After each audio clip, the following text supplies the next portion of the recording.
Well, hello everybody, and I'm very pleased to be here indeed in this fantastic event. I was here last night to catch some of the wave, wasn't able to attend yesterday, but I'm very pleased to be here now.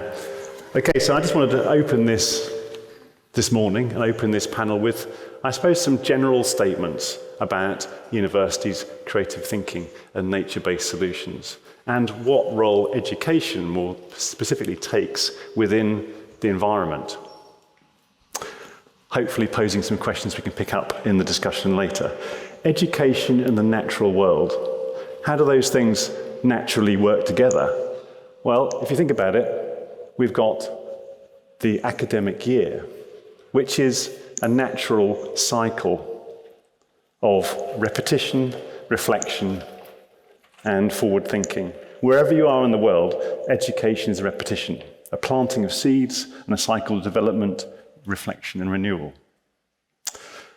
It comes from the agrarian calendar, arguably, but I would say if you look at the Rewilding Project website and their cycle of the Celtic year, actually it has more to do with the cycle as we go through Samhain, Imbolc, Beltane and Lughnasadh. If you thought about the university academic calendar as being fixed to a Celtic cycle of the year, actually we've got a system already that naturally works with the environment. So you could argue that education is already in that kind of symbiotic relationship. It's been called the great clock of society, the academic year. That's schools, universities, and so forth. The great clock, the great cycle that takes us forward as a society through our existence. And that great clock is attuned to the natural world. And that is a thought I wanted to bring firstly this morning in terms of this engagement with education, universities and their role in this really, really critical debate. That already we're in that place of naturally working with the natural world. We have the summer break coming up, so actually in terms of our cycle right now, we're going up to a space of reflection as we slide towards the fall and that point of renewal in the Celtic calendar, which is about things dying and renewing. So creativity in the environment, again, I'm going to make a special pleading as well for creativity in the environment and why those things work so well together, whether in the arts, sciences or the humanities. It's intrinsically related to the idea of aesthetics. Now you might think aesthetics is to do with philosophy, the sublime, somehow a technical argument about art and modernism and so forth. But actually, aesthetics comes from the Greek word aesthesis, which basically means sensory experience and feeling. Now, our most immediate channel that provides us with information about the world is our senses, our sensorium. And that's the connection between opening our senses to the world, and that sense of being in the world and connecting to it. Gregory Bateson, known for his ecology of mind, and some of you might be aware of him, sees as the essence of aesthetics that one is sensitive to what he calls the pattern that connects all living things. And you might note the opposite of aesthetics is anesthetic, to be insensible. So the idea of aesthetics and art and creativity is entirely bound up with being in the world and being in a space of sensory reception. The Finnish artist Osmo Rahala seeks to highlight a particular element of what art can add to our world. And he said, "Art is one of man's antennae, stretching out to sense the world. It is a way of existing and of understanding one's existence. By sensitizing our perceptions, it makes us susceptible to new information, which may not necessarily come to us in the form of language." So by attending to art, a person has often a unique and non-cognitive and non-verbal opportunity to engage with the world. It reaches the sensory, the perceptual, emotional, cognitive and symbolic part of our brains. And at the same time, it nourishes us and guides our sensitivity to the world and our lives. So creativity sitting within this idea of aesthetics and sensory and feeling already has a massive connection to how we walk and feel our way through the world. Art can touch us. It can catch us off guard, unexpectedly. We might be overcome by awe. It might even deeply disturb us. And that's one of the things about art, is it defamiliarizes us, it destabilizes us, and allows something else in, another thought in. And that's one of the critical things about the creative act. It creates the possibility of a new window. And I would argue this is essential as we come up against these new challenges brought forth, by the level of complexity and instability of our current predicament. Not by providing just illustrations, pardon to the live scribers at the back, not by just providing illustrations or neat designs or the proverbial icing on the cake, the products of others, but by partaking in the conversation from the position of being equal partner, bringing in new perspectives and supplementary information. And at the same time, resisting what you might see as binary oppositions as well. That's the role, I think, of the artist in terms of this debate here. And it's grown into a whole field of eco-aesthetics, which many of you might be aware of, which have been going on since the latter part of the 20th century. And ecologically and environmentally informed aesthetics, which is about the aesthetics of the everyday, actually, of everyday life. And it finds its strong anchor point in the practice of open-ended and embodied engagement with the world, entering into a dialogue which sets out from one's own corporeal presence, the body, and sensory experiences. So, eco-aesthetics. I'm going to make a point here about something that's going on at Arts University Plymouth, and I wouldn't I, but I make no apologies, that our pedagogical principles and our new strategic direction is about creative education for a changing world. Now, part of that big strategic push is a pedagogical mission, which we're calling Teaching for Our Time. It sets out a critical path towards embedding pedagogy, a pedagogy of the environment, right inside the heart of the university.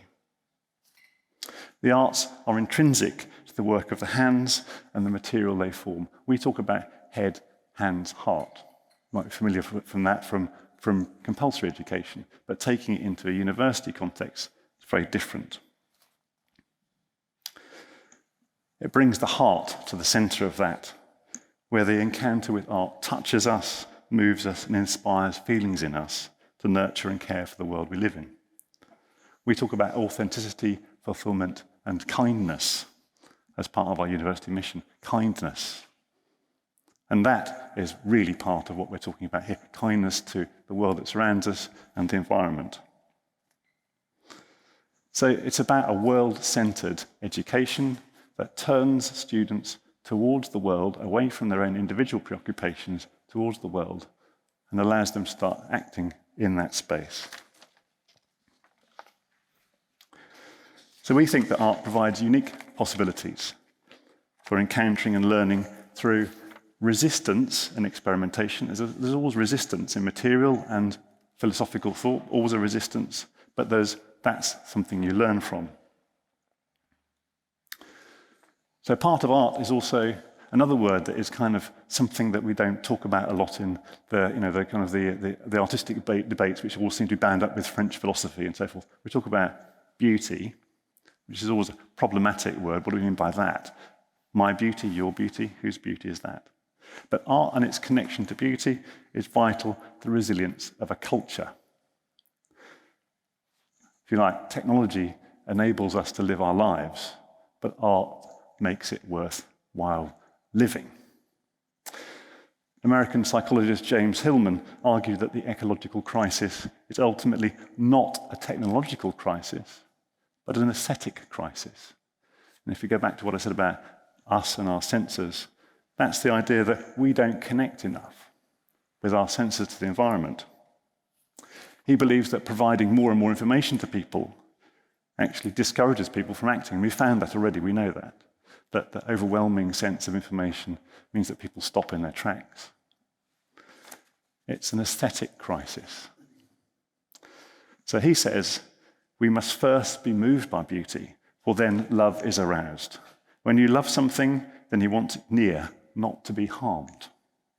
What evokes love, as has been said in many places and felt by any one of us, it's beauty. Beauty astounds and pulls the heart's focus towards the object, out of ourselves, out of this human-centered insanity, towards wanting to keep the cosmos there for another spring and another morning. This is the ecological emotion, and it is aesthetic and political at the same time. There's a very powerful sense of these words like beauty and art and love and nurture, and that we have to regard the natural world like our own family and not want it harmed, and that is going to get it out of this crisis more than the sort of sense of technology riding in and delivering it for us.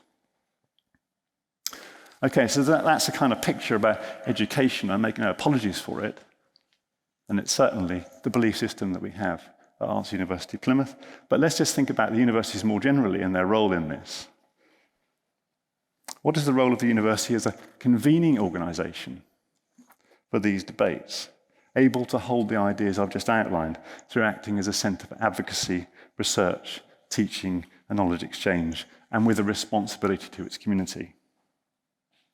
Universities can play a leading role in mitigating and adapting to climate change, reducing biodiversity loss, educating students, and working with communities to build a sustainable future. All of those things, those really important things, which we kind of collect around the idea of the civic university.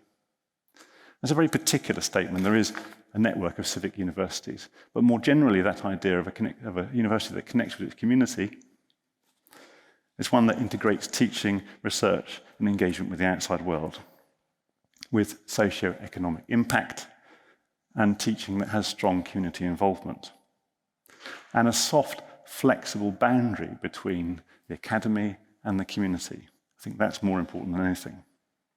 So yesterday we had the University of Derby. I'm not sure if they're still represented here in the audience. University of Plymouth, certainly both strong civic universities, both drivers for economic innovation and advancement, catalysts for social change, and champions of cultural development. And also here, Arts University Plymouth, since 1856, a centre of arts education for the city, actually built in that Victorian era when they believed in art colleges being centres of civic education. So we share with our partners in something called Guild HE, which is a collection of small specialist networks, real values around ethics, inclusivity and creativity. We care about social justice and sustainability. We know higher education is transformative for students, industry, local communities and wider society, and it's a good thing in its own right. So since, just a few stats here, and I'm nearly finished, a few stats here from Guild HE, ran its first survey 18 months ago.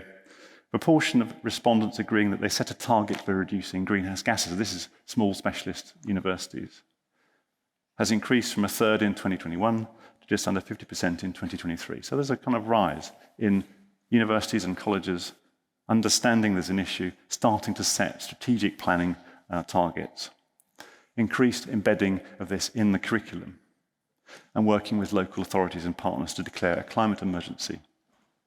There is, however, a large recognition. Over 60% of people came back and said they could do more. They're only partially happy with the state and scale of the institution's progress. So I think this morning what we're acknowledging that there are more questions than there are solutions. That sometimes is a good space to be in. I would say creatives occupy a space of unknowing in this, though. And that, as Rebecca Solnit said, the writer and activist, to be lost is to be fully present. And to be fully present is to be capable of being in uncertainty and mystery. The job of artists is to open doors and to invite in the unknown and the unfamiliar. To calculate on the unforeseen is perhaps exactly the paradoxical operation that life most requires of us. So creativity in this space of unknowing, who knows what art will look like in 20, 30 years' time. So the Green Minds model engages changing values and attitudes to nature, essential to the mission of rewilding people and places. The arts help us to express how we relate to the world as human beings, and a defining proposition from us at Arts University Plymouth is that the world needs creatives now more than ever. Society faces the critical and urgent need, as we have acknowledged, to rebuild its relationship with the environment, and we believe that's a catalyst for change in the arts, have a crucial role to play. Today's challenges ask for actors, artists, protagonists who are not only resilient and versatile, but also creative and radical. And that's going back to the original meaning of radical, to go to the roots. Go to the roots of the issue.